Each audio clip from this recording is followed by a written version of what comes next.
স্বাগত জানাচ্ছি the cricket শোতে। মোবাইলটা হাতে, তার মানে আপনাদের প্রশ্ন এবং মন্তব্য পড়ার সময় এসেছে ফ্রি হিট সেগমেন্টে।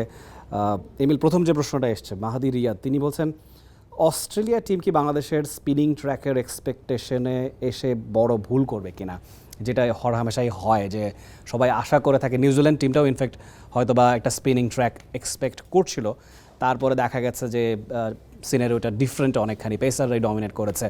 সো এইবারেও কি অস্ট্রেলিয়া সিমিলার মিস্টেক করবে কিনা? পাকিস্তান সিরিজটা যখন হয়েছিল তখন শাহিন আফ্রিদিকে বারবার প্রশ্ন করা হয়েছিল যে উইন্ডিজের সঙ্গে তারা প্রায় 50 ওভার সবাই স্পিনাররা করেছে একটা ওয়ানডে ম্যাচে, যেটা ক্রিকেট ইতিহাসে এই প্রথমবার হয়েছিল।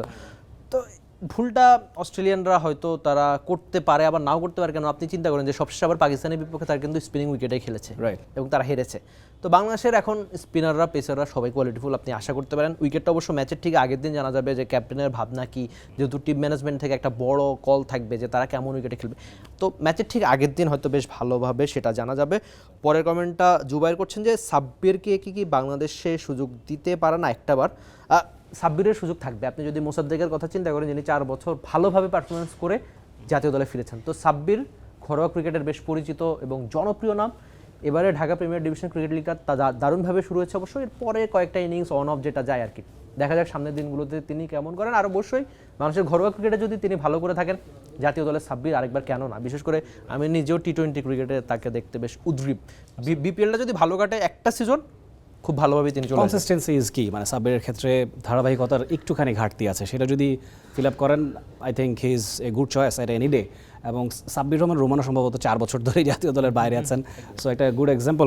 মোসাদ্দেক যেহেতু ফিরে এসছেন, সেই জায়গায় হয়তো বা সাব্বিরকেও দেখা যেতে পারে। রবিউল হাসান, তিনি বলছেন বাংলাদেশ অস্ট্রেলিয়া ওডিআই ম্যাচ মিরপুরের একাদশে কি 3 জন ফাস্ট বোলার নিয়ে খেলবে নাকি বাড়তি স্পিনার নিয়ে খেলবে? I see 3 pacers at any day, মানে রিগার্ডলেস অফ দ্য উইকেট যদি মোটামুটি স্পিন ফ্রেন্ডলিও হয়, তবুও আমরা দেখেছি মিরপুরে এখন ইদানিংকার ট্রেন্ড হচ্ছে 3 জন পেসার খেলা, তাই নয় কি?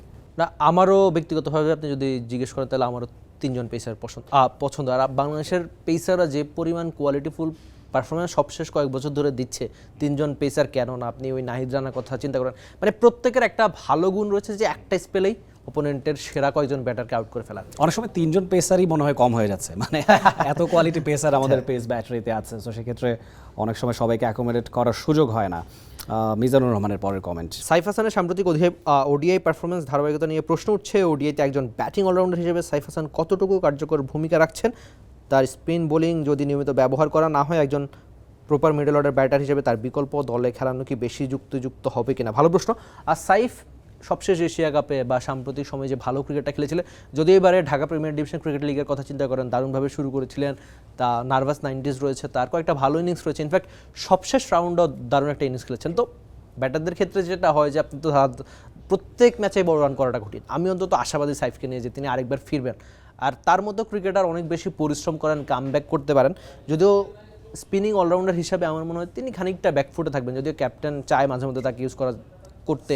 দেখা যাক সামনে কেমন করে থাকেন। সাইফ হাসান কিন্তু গত বছর ডিপিএলেই রেগুলার 10 ওভার করে বল করেছিলেন, সেখানেই আসলে তার বোলিং নৈপুণ্যটা আলাদা করে নজর কেড়েছিল এবং ন্যাশনাল টিমের জায়গা পেয়ে তিনি বোলিং করেছিলেন, মানে টি-20 ফরম্যাটে অন্তত। তো ডেফিনেটলি সাইফ হাসানের ব্যাটিং, যেটা এমিল বললেন, ব্যাটে হাসির ঝলক আছে, রানের ঝলক আছে, এখনও অবধি হয়তো বা তার উপর ভরসা রাখতে পারে টিম ম্যানেজমেন্ট। পরের কমেন্ট মামুনুর রশিদ, তিনি বলছেন ইংল্যান্ড ভার্সেস নিউজিল্যান্ডের লর্ডস টেস্ট নিয়ে কিছু বলেন। সবে 2 দিনের খেলা শেষ হয়েছে, 3 ইনিংস শেষ, মানে 150-র মধ্যে গুটিয়ে যাওয়া ইংল্যান্ড নিউজিল্যান্ড দুটো দলেরই আজকে 3য় দিনের খেলা হয়তো বা শুরু হয়েছে অলরেডি।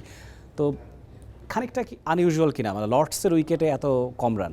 না, একটু তো বটেই, তবে আমার মনে হয় যে যা হওয়ার কথা ছিল তাই হয়েছে। আপনি ওই প্রথম দিনের কথা চিন্তা করেন যে টিপিক্যাল লর্ডসে যা হয়, পেসাররা বেশ ভালো সাহায্য পেয়ে থাকেন।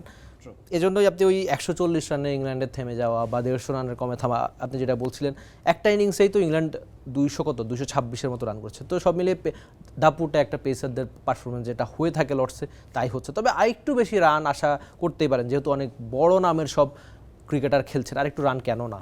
অ্যাবসলিউটলি। পরের কমেন্টে যাব, আবু শোয়েবের কমেন্ট সম্ভবত। আরাফি, তিনি বলছেন what are your prediction for the Bangladesh cricket teams upcoming ODI and T20 series মানে এগেন্স্ট অস্ট্রেলিয়া? আমি আশা করবো যে দুটো সিরিজই বাংলাদেশ জিতবে। যদি আপনাকে বলা হয় যে কটা ম্যাচ বাংলাদেশ জিতবে, কটা ম্যাচ অস্ট্রেলিয়া জিতবে, সেভাবে যদি হয়তো বা তিনি সেভাবে প্রেডিকশনটা জানতে চাচ্ছেন, I think both the series will be 2-1 from Bangladesh. আমারও মানে বাংলাদেশের পক্ষে, তবে T20 সিরিজ জেতাটা অনেকখানি কঠিন হবে। চট্টগ্রামের উইকেট, সেখানে ওই IPL খেলে আসা প্রত্যেকে ট্রাভিস হেড বা প্রত্যেকে যেহেতু বড় নামের ক্রিকেটার, মানে T20 ক্রিকেটে যদি বাংলাদেশি বোলাররা খুব ভালো না করে থাকেন তাহলে সিরিজ জেতাটা অনেকখানি কঠিন হবে। ব্যাটিং ফ্রেন্ডলি উইকেট, অস্ট্রেলিয়ানরা কী করতে পারে সেটা কম বেশি সবাই জানে। অ্যাবসলিউটলি। সবশেষ কমেন্ট মোহাম্মদ জুবায়ের খান, তিনি বলছেন অস্ট্রেলিয়া সিরিজে বাংলাদেশের pace bowling coach Shaun Tait থাকবেন না, ফিল্ডিং কোচ জেমস পেমেন্ট থাকবেন না এবং সালাউদ্দিন HP-তে চলে গেছেন। এমন একটা গুরুত্বপূর্ণ সিরিজে বাংলাদেশের কোচিং স্টাফের গুরুত্বপূর্ণ সদস্য থাকবে না, এই বিষয়টা বিসিবির দেখা উচিত ছিল। সালাউদ্দিন অবশ্য কামব্যাক করেছেন, নেক্সট দুটো সিরিজে তিনি থাকছেন। শন টেইট এবং জেমস পেমেন্টের চলে যাওয়াটা এইটা হয়তো বা খানিকটা ভোগাবে বলে দর্শক শঙ্কা করছেন, আপনার কি মনে হয়? না, আমি পজিটিভলি নিচ্ছি। আশিক ভাই দারুণ কোচ, মানে ফিল্ডিং কোচ হিসেবে সবশেষ কয়েকটা সিরিজ আপনি বাংলাদেশি ফিল্ডারদের পারফরমেন্স দেখলে হয়তো বুঝবেন। তবে আর একটু বেশি সময় দেওয়ার পক্ষে আমি। আর আপনি যদি তালহা জুবাইরের কথা চিন্তা করেন, আমরা মানছি যে সবশেষ কয়েক বছরে বাংলাদেশের পেস বোলিং কোচ হিসেবে যেসব নাম এসেছে প্রত্যেকেই ওয়ার্ল্ড ক্রিকেটে অনেক বড় নাম ছিলেন। তো সেই হিসাবে তালহা জুবাইর হয়তো নিজের ক্রিকেটীয় ক্যারিয়ারের কথা চিন্তা করলে অনেক বড় নাম না, কিন্তু এই ছেলেদের সঙ্গেই তিনি বছরের পর বছর ধরে কাজ করে যাচ্ছেন। যে একজন ক্রিকেটার যখন জাতীয় দলের বাইরে যান, আপনি হাসান মাহমুদের কথা চিন্তা করেন বা নাহিদ রানারা বা প্রত্যেকেই যখন জাতীয় দলের আশেপাশে ছিল না, তখন তারা কাদের সঙ্গে কাজ করে? এই কোচগুলোর সঙ্গেই কিন্তু কাজ করে দিনের পর দিন। ইনফ্যাক্ট আমি প্রথমবার যখন দেখি যে নাহিদ রানার তো গতি রয়েছে, তো তার ছোটোবেলার কোচ আলমগীর কবির রয়েছে, তার নামটা একটা পাশে রেখে যদি আপনি তালহা জুবাইরের কথা চিন্তা করেন, খুব সম্ভবত সেবার শাইনপুকুরে খেলেছিল নাহিদ রানা, টানা কয়েকদিন ইয়র্কার নিয়ে। যে নাহিদ রানা তখন বুঝেছিল যে শুধুমাত্র গতি থাকলে তার চলবে না, তালহা জুবাইরের সঙ্গে কাজ করে গেছেন, টানা স্লোয়ার নিয়ে কাজ করেছেন।